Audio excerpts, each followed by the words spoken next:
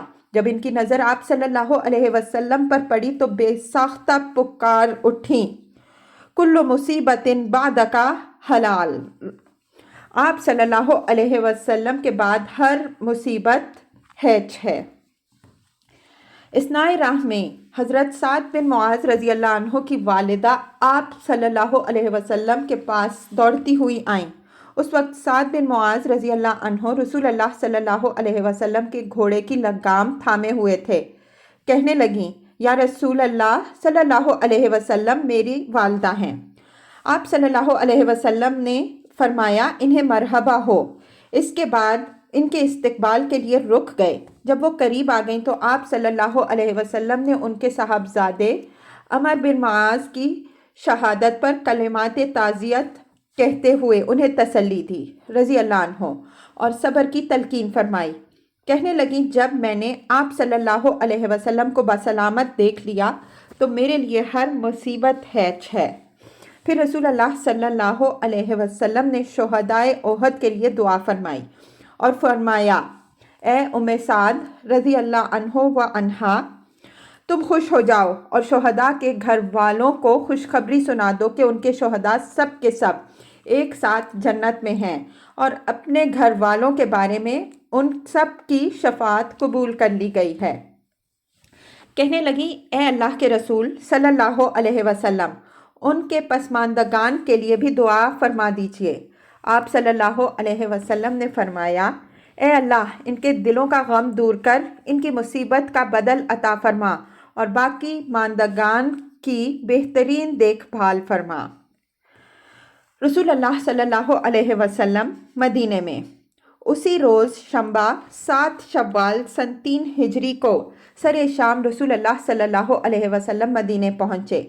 گھر پہنچ کر اپنی تلوار حضرت فاطمہ رضی اللہ عنہا کو دی اور فرمایا بیٹی اس کا خون دھو دو، خدا کی قسم یہ آج میرے لیے بہت صحیح ثابت ہوئی۔ پھر حضرت علی رضی اللہ عنہ نے بھی تلوار لپکائی اور فرمایا اس کا بھی خون دھو دو، واللہ یہ بھی آج بہت صحیح ثابت ہوئی۔ اس پر رسول اللہ صلی اللہ علیہ وسلم نے فرمایا اگر تم نے بے لاگ جنگ کی ہے تو تمہارے ساتھ سہیل بن حنیف رضی اللہ عنہ اور ابو دجاجہ رضی اللہ عنہ نے بھی بے لاگ جنگ کی ہے۔ بیشتر روایتیں متفق ہیں کہ مسلمان شہداء کی تعداد 70 تھی جن میں بھاری اکثریت انصار کی تھی، یعنی ان کے 65 آدمی شہید ہوئے، 41 خزرج سے اور 24 اوس سے، ایک آدمی یہود کا قتل ہوا اور مہاجرین شہداء کی تعداد صرف 4 تھی۔ باقی رہے قریش کے مقتولین تو ابن اسحاق کے بیان کے مطابق ان کی تعداد 22 تھی، لیکن اصحاب مغازی اور اہل سیر نے اس معرکے کی جو تفصیلات ذکر کی ہیں اور جن میں ضمناً جنگ کے مختلف مرحلوں میں قتل ہونے والے مشرکین کا تذکرہ آیا ہے، ان پر گہری نظر رکھتے ہوئے دقت پسندی کے ساتھ حساب لگایا جائے تو یہ تعداد 22 نہیں بلکہ 47 ہوتی ہے، واللہ عالم۔ مدینے میں ہنگامی حالت۔ مسلمانوں نے معرکہ احد سے واپس آ کر شوال 8 سن 3 ہجری شنبہ و یکشنبہ کی درمیانی رات ہنگامی حالت میں گزاری۔ جنگ نے انہیں چور چور کر رکھا تھا، اس کے باوجود وہ رات بھر مدینے کے راستوں اور گزرگاہوں پر پہرا دیتے رہے اور اپنے سپہ سالار اعظم رسول اللہ صلی اللہ علیہ وسلم کی خصوصی حفاظت پر تعینات رہے، کیونکہ انہیں ہر طرف سے خدشات لاحق تھے۔ غزوہ ہمراء الاسد۔ ادھر رسول اللہ صلی اللہ علیہ وسلم نے پوری رات جنگ سے پیدا شدہ صورتحال پر غور کرتے ہوئے گزاری۔ آپ صلی اللہ علیہ وسلم کو اندیشہ تھا کہ اگر مشرکین نے سوچا کہ میدان جنگ میں اپنا پلہ بھاری رہتے ہوئے بھی ہم نے کوئی فائدہ نہیں اٹھایا تو انہیں یقیناً ندامت ہوگی اور وہ راستے سے پلٹ کر مدینے پر دوبارہ حملہ کریں گے۔ اس لیے آپ صلی اللہ علیہ وسلم نے فیصلہ کیا کہ بہرحال مکی لشکر کا تعاقب کرنا چاہیے۔ چنانچہ اہل سیر کا بیان ہے کہ رسول اللہ صلی اللہ علیہ وسلم نے معرکہ احد کے دوسرے دن یعنی یکشنبہ 8 شوال سن 3 ہجری کو الصبح اعلان فرمایا کہ دشمن کے مقابلے کے لیے چلنا ہے، اور ساتھ ہی یہ بھی اعلان فرمایا کہ ہمارے ساتھ صرف وہی آدمی چل سکتا ہے جو معرکہ احد میں موجود تھا۔ تاہم عبداللہ بن ابی نے اجازت چاہی کہ آپ صلی اللہ علیہ وسلم کو ہمرکاب ہو، مگر آپ صلی اللہ علیہ وسلم نے اجازت نہ دی۔ ادھر جتنے مسلمان تھے اگرچہ زخموں سے چور، غم سے نڈھال اور اندیشہ و خوف سے دوچار تھے، لیکن سب نے بلا تردد سر اطاعت خم کر دیا۔ حضرت جابر بن عبداللہ رضی اللہ عنہ نے بھی اجازت چاہی جو جنگ احد میں شریک نہ تھے۔ حاضر خدمت ہو کر عرض پرداز ہوئے، یا رسول اللہ صلی اللہ علیہ وسلم، میں چاہتا ہوں کہ آپ صلی اللہ علیہ وسلم جس کسی جنگ میں تشریف لے جائیں میں بھی حاضر خدمت رہوں، اور چونکہ اس جنگ میں میرے والد نے مجھے اپنی بچیوں کی دیکھ بھال کے لیے گھر پر روک دیا تھا، لہٰذا آپ صلی اللہ علیہ وسلم مجھے اجازت دے دیں کہ میں بھی آپ صلی اللہ علیہ وسلم کے ساتھ چلوں۔ اس پر آپ صلی اللہ علیہ وسلم نے انہیں اجازت دے دی۔ پروگرام کے مطابق رسول اللہ صلی اللہ علیہ وسلم مسلمانوں کو ہمراہ لے کر روانہ ہوئے اور مدینے سے 8 میل دور ہمراء الاسد پہنچ کر خیمہ زن ہوئے۔ اثناء قیام میں معبد بن ابی معبد خزاعی رسول اللہ صلی اللہ علیہ وسلم کی خدمت میں حاضر ہو کر حلقہ بگوش اسلام ہوا، اور کہا جاتا ہے کہ وہ اپنے شرک ہی پر قائم تھا لیکن رسول اللہ صلی اللہ علیہ وسلم کا خیر خواہ تھا، کیونکہ خزاعہ اور بنو ہاشم کے درمیان حلف یعنی دوستی و تعاون کا عہد تھا۔ بہرکیف اس نے کہا، اے محمد صلی اللہ علیہ وسلم، آپ صلی اللہ علیہ وسلم کو اور آپ صلی اللہ علیہ وسلم کے رفقاء رضی اللہ عنہم اجمعین کو جو ذک پہنچی ہے وہ واللہ ہم پر سخت گراں گزری ہے۔ ہماری آرزو تھی کہ اللہ آپ صلی اللہ علیہ وسلم کو بعافیت رکھتا۔ اس اظہار ہمدردی پر رسول اللہ صلی اللہ علیہ وسلم نے اس سے فرمایا کہ ابو سفیان کے پاس جائے اور اس کی حوصلہ شکنی کرے۔ ادھر رسول اللہ صلی اللہ علیہ وسلم نے جو اندیشہ محسوس کیا تھا کہ مشرکین مدینے کی طرف پلٹنے کی بات سوچیں گے وہ بالکل برحق تھا۔ چنانچہ مشرکین نے مدینے سے 36 میل دور مقام روحا پر پہنچ کر جب پڑاؤ ڈالا تو آپس میں ایک دوسرے کو ملامت کی، کہنے لگے تم لوگوں نے کچھ نہیں کیا، ان کی شوکت و قوت توڑ کر انہیں یوں ہی چھوڑ دیا، حالانکہ ابھی ان کے اتنے سر باقی ہیں کہ وہ تمہارے لیے پھر درد سر بن سکتے ہیں، لہٰذا واپس چلو اور انہیں جڑ سے صاف کر دو۔ لیکن ایسا محسوس ہوتا ہے کہ یہ سطحی رائے تھی جو ان لوگوں کی طرف سے پیش کی گئی تھی جنہیں فریقین کی قوت اور ان کے حوصلوں کا صحیح اندازہ نہ تھا۔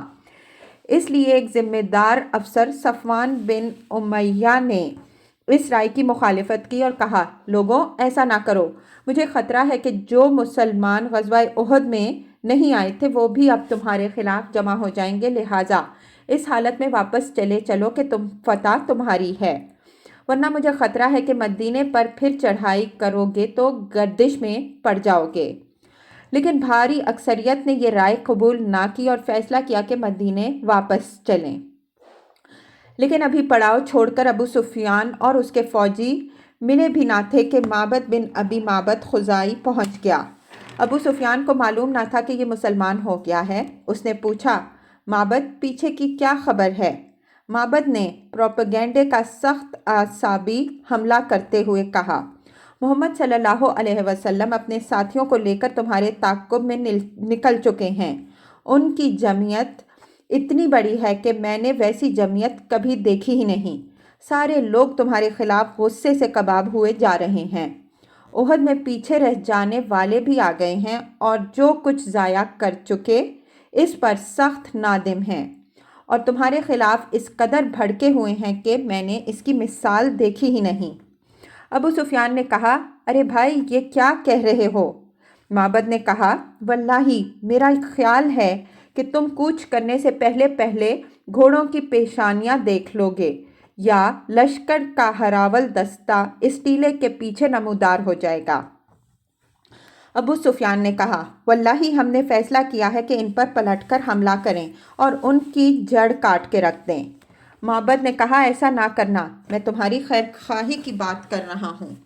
یہ باتیں سن کر مکی لشکر کے حوصلے ٹوٹ گئے، ان پر گھبراہٹ اور روب طاری ہو گیا اور انہیں اسی میں عافیت نظر آئی کہ مکے کی جانب اپنی واپسی جاری رکھیں۔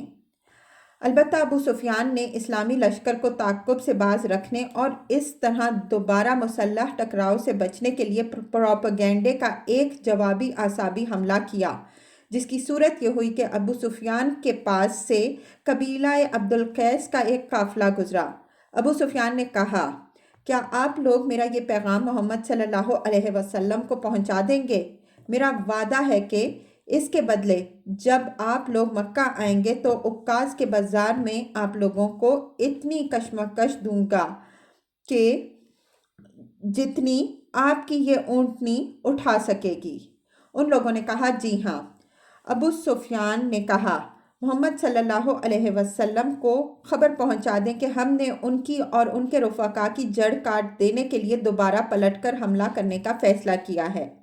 اس کے بعد جب یہ قافلہ حمراء الاسد میں رسول اللہ صلی اللہ علیہ وسلم اور صحابہ کرام رضی اللہ عنہم اجمعین کے پاس سے گزرا تو ان سے ابو سفیان کا پیغام کہہ سنایا اور کہا کہ لوگ تمہارے خلاف جمع ہیں، ان سے ڈرو۔ مگر ان کی باتیں سن کر مسلمانوں کے ایمان میں اور اضافہ ہو گیا اور انہوں نے کہا، حسبنا اللہ و نعم الوکیل، اللہ ہمارے لیے کافی ہے اور وہ بہترین کارساز ہے۔ اس ایمانی قوت کی بدولت وہ لوگ اللہ کی نعمت اور فضل کے ساتھ پلٹے، انہیں کسی برائی نے نہ چھوا اور انہوں نے اللہ کی رضامندی کی پیروی کی، اور اللہ بڑے فضل والا ہے۔ رسول اللہ صلی اللہ علیہ وسلم اتوار کے دن حمراء الاسد تشریف لے گئے تھے۔ دوشنبہ، منگل اور بدھ یعنی 9، 10 اور 11 شوال سن 3 ہجری تک وہیں مقیم رہے۔ اس کے بعد مدینہ واپس آئے۔ مدینہ واپسی سے پہلے ابو غرہ جمعی آپ صلی اللہ علیہ وسلم کی گرفت میں آ گیا۔ یہ وہی شخص ہے جس سے بدر میں گرفتار کیے جانے کے بعد اس کے فقر اور لڑکیوں کی کثرت کے سبب سے اس شرط پر بلا عوض چھوڑ دیا گیا تھا کہ وہ رسول اللہ صلی اللہ علیہ وسلم کے خلاف کسی سے تعاون نہیں کرے گا، لیکن اس شخص نے وعدہ خلافی اور عہد شکنی کی اور اپنے اشعار کے ذریعے نبی صلی اللہ علیہ وسلم اور صحابہ کرام رضی اللہ عنہم اجمعین کے خلاف لوگوں کے جذبات کو برانگیختہ کیا، جس کا ذکر پچھلے صفحات میں آ چکا ہے۔ پھر مسلمانوں سے لڑنے کے لیے خود بھی جنگ احد میں آیا۔ جب یہ گرفتار کر کے رسول اللہ صلی اللہ علیہ وسلم کی خدمت میں لایا گیا تو کہنے لگا، محمد صلی اللہ علیہ وسلم، میری لغزش سے درگزر کرو، مجھ پر احسان کرو اور میری بچیوں کی خاطر مجھے چھوڑ دو۔ میں عہد کرتا ہوں کہ اب دوبارہ ایسی حرکت نہیں کروں گا۔ نبی صلی اللہ علیہ وسلم نے فرمایا، اب یہ نہیں ہو سکتا کہ تم مکے جا کر اپنے رخسار پر ہاتھ پھیرو اور کہو کہ میں نے محمد صلی اللہ علیہ وسلم کو 2 مرتبہ دھوکہ دیا۔ مومن ایک سوراخ سے 2 مرتبہ نہیں ڈسا جا سکتا۔ اس کے بعد حضرت زبیر رضی اللہ عنہ یا حضرت عاصم بن ثابت رضی اللہ عنہ کو حکم دیا گیا اور انہوں نے اس کی گردن مار دی۔ اسی طرح مکہ کے ایک جاسوس بھی مارا گیا، اس کا نام معاویہ بن مغیرہ بن ابی عاص تھا اور یہ عبد الملک بن مروان کا نانا تھا۔ یہ شخص اس طرح زد میں آیا کہ جب احد کے روز مشرکین واپس چلے گئے تو یہ اپنے چچیرے بھائی حضرت عثمان بن عفان رضی اللہ عنہ سے ملنے آیا۔ حضرت عثمان رضی اللہ عنہ نے اس کے لیے رسول اللہ صلی اللہ علیہ وسلم سے امان طلب کی۔ آپ صلی اللہ علیہ وسلم نے اس شرط پر امان دے دی کہ اگر وہ 3 روز کے بعد پایا گیا تو قتل کر دیا جائے گا، لیکن جب مدینہ اسلامی لشکر سے خالی ہو گیا تو یہ شخص قریش کی جاسوسی کے لیے 3 دن سے زیادہ ٹھہر گیا، اور جب لشکر واپس آیا تو بھاگنے کی کوشش کی۔ رسول اللہ صلی اللہ علیہ وسلم نے حضرت زید بن حارثہ رضی اللہ عنہ اور حضرت عمار بن یاسر رضی اللہ عنہ کو حکم دیا، اور انہوں نے اس شخص کا تعاقب کر کے اسے تہہ تیغ کر دیا۔ غزوہ حمراء الاسد کا ذکر اگرچہ ایک مستقل نام سے کیا جاتا ہے، مگر یہ در حقیقت کوئی مستقل غزوہ نہ تھا، بلکہ غزوہ احد ہی کا جز اور تتمہ اور اسی کے صفحات میں سے ایک صفحہ تھا۔